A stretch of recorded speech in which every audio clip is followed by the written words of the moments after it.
And now, Deborah Kobylt Live. Hi, everybody, and thank you so much for being here today for our Little Italy of Los Angeles podcast, where we love to highlight everything that's going on down in our Little Italy district in San Pedro. Have a wonderful guest joining me today via Zoom. We've got Frank Buono. He is the owner of Buonos Pizzeria. Thanks so much for being here. Thank you, Deborah. Buono. Buono. Thank you. Buono. Perfect. Multiple. Buonos Pizzeria. Beautiful. Thank you so much for that. We're excited to have you. And I think we met, it was very crowded in October, back in October, for the big unveiling of Little Italy in San Pedro, where I got to taste some of the most delicious Italian food, other than my mom, that I've ever had before. You had to say that, of course. Yeah, of course.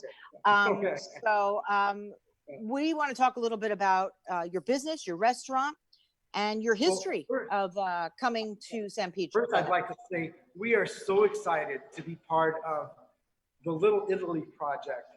Yeah, we are thrilled to be here, and we're just delighted that we are the first restaurant to open in the heart of San Pedro's Little Italy. So we're happy to be here. Yeah. Tell me a little bit about your history, your family's history about coming to San Pedro. We started in 1965. My grandfather opened what was Buono's Market and Italian Delicatessen on the corner of 15th and Gaffney. And my dad moved here in 1967. We as a family immigrated from Italy in 1967. And my dad joined my grandfather in the business, in the market and delicatessen. And in 1973, my dad transformed the market and deli into a pizzeria. So we've been a pizzeria since 1973. But before that, we were an Italian market and deli. So we've been in business for over 55 years. Right, a very well-known Italian market and deli. So what was that for you like? What was it like for you as a little kid coming here? Well, to be honest, it wasn't exciting. I loved living in Italy. It was great growing up on the island of Ischia and to be able to roam the streets and go out and have no limits. I was 7, 8, 9 years old. So coming here, there was an adjustment period. But of course, I love it now, and I loved growing up here. But just coming here, the actual moving from Italy to the United States was an adjustment period. Yeah, having to learn English. Well, your English is perfect. Like you don't even have a little semblance of an accent. Nothing. No, there is no accent. I have an American accent when I speak Italian. Oh, is that right? That's interesting. So why did they decide to come here to San Pedro? Why here? Because so many Italians, all my family is from back east. Go ahead. In 1965, my dad and I came out here for my uncle's wedding.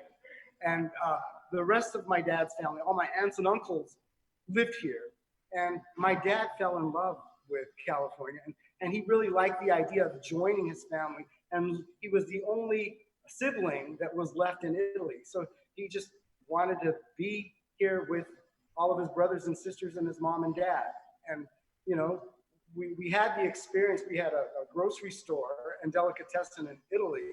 So it was just kind of a natural, safe transition to go from there to here. He had a place that he could work at and raise his family. So it was just something that happened. He loved California. Well, there's so many similarities. Well, of course, how could you? Ischia is phenomenal. But, there's so many similarities, right? We've got the climate is the same, right? Very similar, right? So it's easy to grow some of the vegetables that are needed and whatnot, right? The olives, the olive oil, correct? Yeah, there are similarities. And, we're very proud to use a lot of California products. We use California tomatoes that are grown in Stanislaus. They're packed fresh with no preservatives. We use California olive oil. So I'm not going to come on your show and just say, oh, we only use Italian olive oil. We use some, but California has some of the best products in the world and comparable. Our wines, our produce. But Frank, it comes down to this, the climate and the love, right? You Right. bring the love and the tradition with the climate. Absolutely. Of course, what are you going to get, right? You're going to get Yeah. what you're doing. You bring the artistry to create the great food that we make, and yes. Yeah. Let's talk a little bit about, is it your mom or your grandmother? The very famous meat sauce. A little bit of history about the 15th Street Market. Yeah. We were famous for making torpedo sandwiches with my grandma Teresa's torpedo juice on the bread. And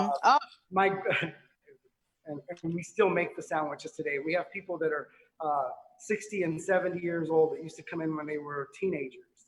But my grandmother also made meat sauce, which she packaged and sold, frozen meat sauce, which is the meat sauce that we use today. And my grandfather made sausages, the sausage that we make today in-house. So a lot of things that were being made then, we're making exactly the same way now. That's what I love about the Little Italy district down in San Pedro. You really all seem to have taken the tradition from where you're all from in Italy and incorporated into the life and lifestyle here. It's very traditional. You really feel like you're eating grandma's sauce and meat sauce because you are, right? Absolutely. And with, like we mentioned earlier, with the climate and whatnot, and with locally sourced olives, olive oils, tomatoes, you really feel like the food that you had there is the same as the food that we're getting when we go to your pizzeria down in San Pedro. Exactly. And, we do many things that were taught to us by my dad. For example, speaking of artisan way of making things, we've been artisan for 55 years before it became the buzzword. But our dough, we knead our dough by hand, but we have a two-handed process on how we do. We're able to knead our dough, 2 dough balls, 1 in each hand, instead of just 1 dough ball at a time. And this came from my grandfather and my dad and all of my aunts and uncles. In Italy, we had a grocery store and also a bakery, so we were bakers. One of the reasons our pizza crust is so phenomenally off the charts, fabulous. Absolutely. So it's really the love and the technique that they put into that crust, it is, right? There is an artisanal techniques, things that are made by hand. You take it to there's things that a hand can feel that a machine cannot. And a hand can feel when you're about ready to over knead the dough, where you stretch it and break it, and it loses its ability to rise properly. So we do those. So let's get people a little excited who haven't tasted your food or your pizza yet. What does that taste like? How does that make your crust just a little bit different? How is it different? Is that what you said? I'm sorry. How does that whole process make your crust a little bit different? The process allows the dough to rise to a soft and edible perfection with a bunch of little bubbles, and the crust is just it's crusty, almost sourdough-ish. The pizza is great, and you know how sometimes you get to the end and you don't want to eat the crust? Well, when you get to the end of a Buono's pizza, you want to eat the crust. It's the best part. I am a crust aficionado. So I will tell you, have another pizza then. I had your pizza then, and I didn't want the crust to end. I was just picking off little pieces. It is delicious. What are some of the other dishes that you serve there that you're well known for? I know the torpedo sandwich you were mentioned. Torpedo sandwich. Some of the things we're famous for are lasagna, our eggplant parmesan, thinly sliced eggplant, not big, thick chunks of eggplant that are breaded. This is truly Italian style eggplant parmesan. Our eggplant rolls that are stuffed with goat cheese and a spicy marinara sauce, those are phenomenal. All of our pasta dishes, the linguine with clams, linguine with shrimp and clams. Do you keep a traditional from Ischia, from where you're from, or do you have more of a wide base at your restaurant? the type of Italian food? Many of our recipes are from Ischia, but we explore. We visit other parts of Italy and bring other menu items that are not necessarily only from the south. Now you've got the backdrop there of your restaurant. Am I correct? Yes. Is that what we're looking Yes. at there? Okay, that's really, I mean, we is a cannot wait to come great- inside Great again. bar area. You're not going to be able to eat at the bar for a while or drink at the bar, but we have some great wines. We carry some local beers, including some from San Pedro Brewery. We're proud to do business with a lot of the food that we carry. We purchase it from local merchants. For example, our bakery is Delicioso Bakery here on Pacific Avenue. We purchase our produce and meats from A1 groceries and imports. San Pedro Brewing Company, we have some of their beers. So we really, it's very local. Which is unique because a lot of little Italies aren't like that. They Americanize and you don't really know where you are anymore. But that's why that district is so special. It is truly special. Yeah. And you all support each other. Yeah. I just mentioned A1 groceries, the A1 delicatessen, which I hear a rumor they're getting ready to come next. They're coming next door to us. But oh my gosh, what a partnership! I used to go to A1 with my grandfather to buy meats when I was 9 years old. So they've been around probably 20 years before we were a business. We were in business. So what an incredible partnership there. So let's talk a little bit about, you had just opened in October, so you were just getting going, right? And then what hit us all in March? God help us. God help us, but you're still standing or sitting or whatever you're doing there. Just when we were getting our groove, just when we were getting, everything was working right. It takes a while to get a restaurant operating effectively and efficiently and smoothly. Well, so what are you able to do now? I know you're doing takeout, right? So we're fortunate that we were already set up for delivery and takeout, and we're okay. Gosh, it's better than most restaurants that are completely closed. Yeah. We're all right. So when you're able to open, what can you do? Can you put tables and chairs on the sidewalk there? Like, what's your plan? We're going to be putting tables and chairs on the sidewalk, but we are lucky. We're at a prominent corner location with a huge patio outside. So we already have a big patio. We're going to put additional tables and chairs on the sidewalk. And we're going to encourage most of our customers to dine al fresco. That's the safest place to be. You need to send out a little newsletter or just something to all your people, because we'll come down there and have something, and safe distance. It's all good. I'm very comfortable doing that. I really am. It's like 6 feet apart, all good. I'll sit at a table and enjoy your food. That'd actually be a lot of fun. I look forward to that.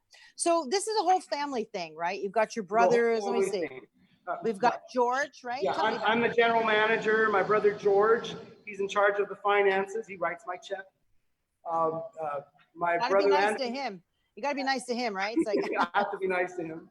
My brother Andrew is the operations manager, and my sister is in charge of customer service, and she does the training and oversees all of the little details, and then yells at her brothers. As she should. So how often do you get back to the? Of course. How often do you get back to Ischia? You go back often, right? We went 2 years in 2018. Mm-hmm. Fantastic. How was that? How was that feeling to go home? How is that? I love going home. Yeah. I love going home. This was the third time I visited. I remember the second time going back. Yeah. I cried. I mean, literally, it's an emotional. It just brings back all of these memories, childhood memories, and just going back to your homeland is fantastic, especially when it's a place as special as Ischia. Absolutely. You know, that's hard to do too. You came over as a kid, you made a life here for yourself and your family and your wife. How many kids do you have? No kids. No kids. Okay. So you decide the kid is your business. So well, we have a bunch of nephews and nieces. Yeah. So you're open for business now, whether it's takeout. We are open for business right now. The phone's been ringing while we've been talking. I don't know if it's interrupted the sound, but yeah. No, I've heard like a little clinking and clanging, and I thought, clinking and well, clanging. this is great. It's Yeah. a restaurant, a working restaurant. Yeah. So this is what we want to hear, right? We're open for business. Yes. Yeah. Thank you so much. I really enjoyed talking to you. Any parting words that you want people to know when they come to visit Little Italy and when they come to visit your pizzeria, which again was the first one on the block there to commemorate Little Italy? You know, I just want to say again that we are so happy to be here in the heart of Little Italy. This place is where we should be. We moved from 15th and Gaffney, a place where we've been for 55 years. And we were looking, and when I was looking for a location, I was only drawn to the historical spot, which is right here, the historical area. And even though it was a little risky, because when I started negotiating this lease, Little Italy was not, we didn't know that that was happening, but still I was drawn to the historical area. So this is where we belong. And we're just super excited. Good things are going to be happening. Good things are happening. A big hiccup, but we'll be okay. We'll get through it. We'll get through it. Everyone's being safe. Yes. And we've got lots and lots planned, right, for Little Italy, Los Angeles, down in San Pedro, lots. You know, we've got the piazza there that we're going to be doing different events. You'll be out there serving food. People will be in the restaurant. Yes. We'll be I look forward to it. Frank Buono, Buono, right? Oh my gosh, it's okay. Did I get it right? Yeah, Buono. You know, to make you feel better, my maiden name is Zara, right? But some people say Zara, they say Zorro, they say Zero. So, you know, it's okay. It's Buono. It's Buono. I look forward to seeing you again. And I can't wait to come and try our pizza again. And everybody listening, come on down and have some fantastic Italian food. I will. I'll text you. I'll bring my family. And my middle kid is a terrific cook too. He hand makes all his own pastas, and he's part Polish, so he does pierogi. So maybe I'll bring him too. You'll enjoy meeting him. Perfect. All right. So thank you so much for being part of Little Italy Los Angeles podcast. We had a couple of hiccups today on our Zoom call, but we made it work, right? Yeah, you should have. People should have heard you before we got started. That was better than the show. That's between us. No. Thank you, Frank. It's been fun. It's been a lot of fun. Thank you, everybody. Yes. Yeah. And you can see our podcast, of course, on Little Italy Los Angeles Facebook and their YouTube. And then I have a page, Deborah Kobylt Live. You could see it on my Facebook, my YouTube, honestly, anywhere that you get your podcasts for Little Italy Los Angeles or me, Deborah Kobylt Live, you'll find us. So thank you again very much for joining us, everybody. And we'll see you next time. Ciao.